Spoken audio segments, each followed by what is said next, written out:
Welcome back to another video, guys. We're Fan and Fix. I'm Jonathan. This is Austin. And today we're going to be talking a little bit about Galaxy 1 and Galaxy 2. So first of all, let's talk about the differences between the story and kind of what we liked, what we didn't like, and maybe what we think we're going to see in the Mario Galaxy movie coming up in just a couple weeks, Austin. So kick us off. What do you think about Mario Galaxy 1's story? Yeah, so when you look at these two games, I think they're pretty different when it comes to story. And historically, Mario games, right? I mean, there's not a lot of story in Mario games. Like, there's a world building and all that kind of stuff. But when it comes to story, I mean, it's pretty generally like Bowser attacks, steals the princess, you go save her. It's pretty similar in Galaxy as well.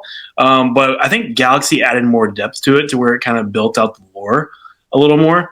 And that's because we went to somewhere beyond the Mushroom Kingdom. And, with them still in Peach's castle in the beginning of the game.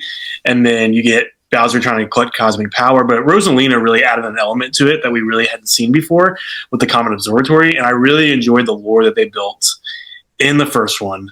With like the storybook, and there's mystery where she came from. They never really like kind of tell you, No. but the Rosalina mystery is really cool, and she's just seen as somebody that's like just like a grander Peach. Honestly, like she's like this really like powerful cosmic princess, and so I think the story, honestly, compared to Super Mario 64, definitely like there wasn't much of a story. But when it comes to Mario games, I think it's pretty comparable to like. Mario Sunshine's story, because Mario Sunshine actually had a pretty decent story with the Bowser Jr. stuff. But I feel like Odyssey was, I know you love Odyssey, so don't hate me, but like I feel like Odyssey was lacking on the story a little bit. It was like it built a cool world with Pauline, and Galaxy probably has the strongest story out of any of the 3D Mario games. I think I agree. Yeah, I mean, we know Mario is not famous for having the best stories, but I agree. I think Galaxy 1 actually does hold a pretty good story, and they have some good cutscenes, especially the beginning, like you said, the pulling Peach's castle from the ground, Mario falling out, landing, meeting Princess Rosalina, and then the mysteriousness of her and kind of where that leads to, I think is pretty intriguing.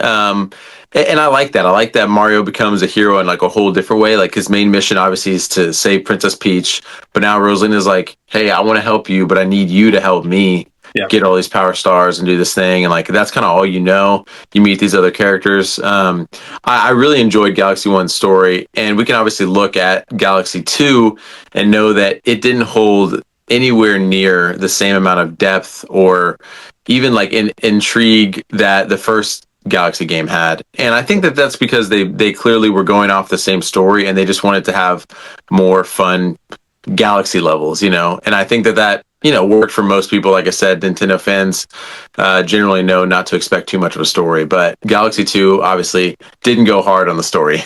Yeah, I mean, I think that's why that Nintendo's making the second movie, the Mario Galaxy movie, because the first one specifically does have a strong story to build off from. Like, obviously, the movies are going to build more story elements to it, more character development, that kind of thing. But, I don't really think that the second game had to create this whole new story, because it was just building off the world that was already created. Right. It wasn't really necessary.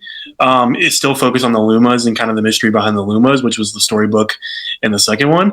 Right. So I think that like Galaxy 2 was able to be so successful because of what the first one built. But at the end of the day, I kind of was missing a story element in the second one. I felt like, oh, it's cool to have Yoshi and that kind of thing, but like you never really get any explanation for why any of those people are there or what's going on, and you don't see Rosalina until the end of the game. So, like, did you feel like that was kind of hard, like difficult for you, like when it came to the story?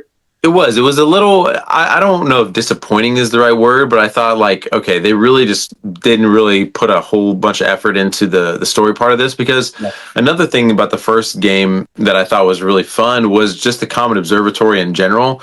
And I know that's kind of a gameplay kind of story, but like it was kind of a mystery, wondering about which room you're going to unlock next and kind of what it was going to it's kind of paint this bigger picture of what Rosalina had going on with the Comet Observatory and what she was all about. And Starship Mario was cool. Obviously, like it's Mario's head as a spaceship or whatever. But it didn't obviously hold the same level of intrigue, or like wasn't that interesting to me. And yeah, I just kind of thought, I'll just enjoy the levels and kind of move on. Yeah, I honestly thought the Starship Mario was a little silly, and I'm curious to how if the movie's going to actually adapt that part, which I don't it doesn't look like they are from the trailers. But I thought that was a little silly, and it didn't really serve the same excitement as a hub Oh, as the definitely other not. games. Because I mean, you mentioned Comet Observatory, like it's a truly a hub where you were able to kind of like relax and move around and find collectibles, but also go to different places. Yep. Just like Mario Sunshine had Isla Delfino, like the plaza to go Yep. off to different places. Same as Mario 64 that had Princess Peach's castle to go off to different worlds. And so Right. there's always been a hub. And I feel like Mario Odyssey followed the Galaxy 2 aspect and went away from the Yes. hub because they focused on the spaceship thing that you traveled. Right. Um, The Odyssey. but I think Odyssey did it better than Galaxy 2, honestly. So I kind of missed the hub aspect with the story. Yeah, yeah, I agree. I mean, that part was kind of like foundational to the 3D Mario games. They're definitely started focusing more on level and less on that hub.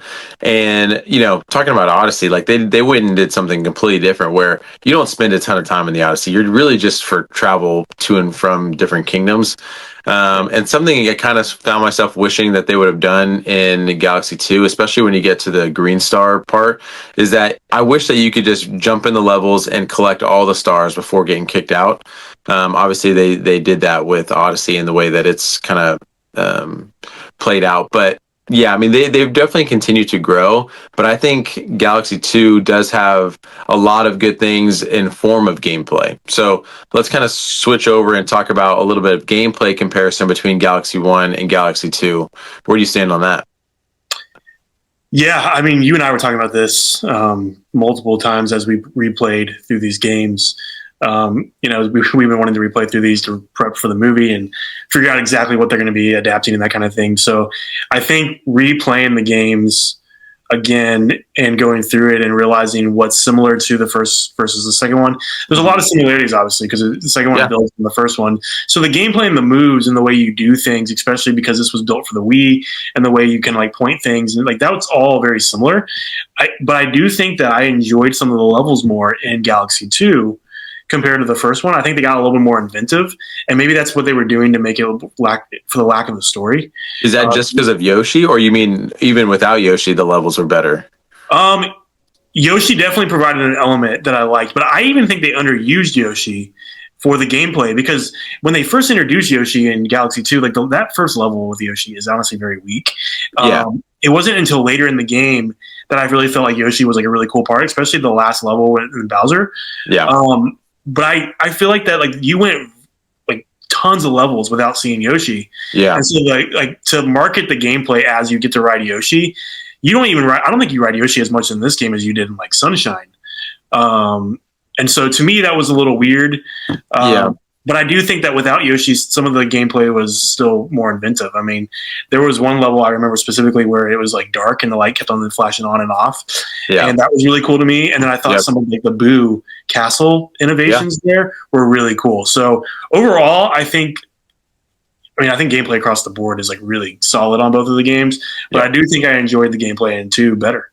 Yeah, I don't think I can disagree simply because, obviously Galaxy 2 came after Galaxy 1. And so they obviously had a foundation to work off of and think, okay, like let's make these a little bit better, a little bit bigger, a little bit, more different. And I agree. The Yoshi levels were really fun, especially as you got into it. And, there's a couple different types of Yoshi levels. You had the just normal Yoshi with, usually had those pepper power ups that he would make him run fast, or the little berries that would make him float. Or I think there was also a power up where he could light up some darkness. But those levels were all fun. But yeah, it really reminded me of like some of the 2D games where you probably see Yoshi like once a world. Like maybe you have 8 worlds in those games, and you would see him in like one level in each world, maybe 2 levels if you're lucky.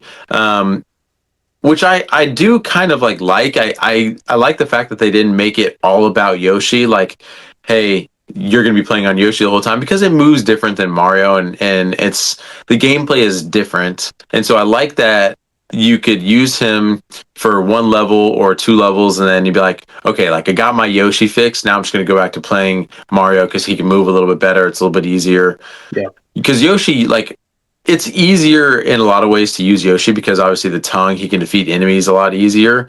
But he's a little bit harder to control, in my opinion. True. Like that's just there's differences between playing just Mario and with Yoshi, and I think it's good that I actually like the way they did it, and I think that's fine. And so I was happy with those gameplays. But yeah, I think the levels in general definitely took it up a notch from Galaxy One, and I'd have to give the edge to Galaxy Two as far as the gameplay and the level design and like Yeah. the enjoyment out of playing all the levels. Yeah. No, I agree.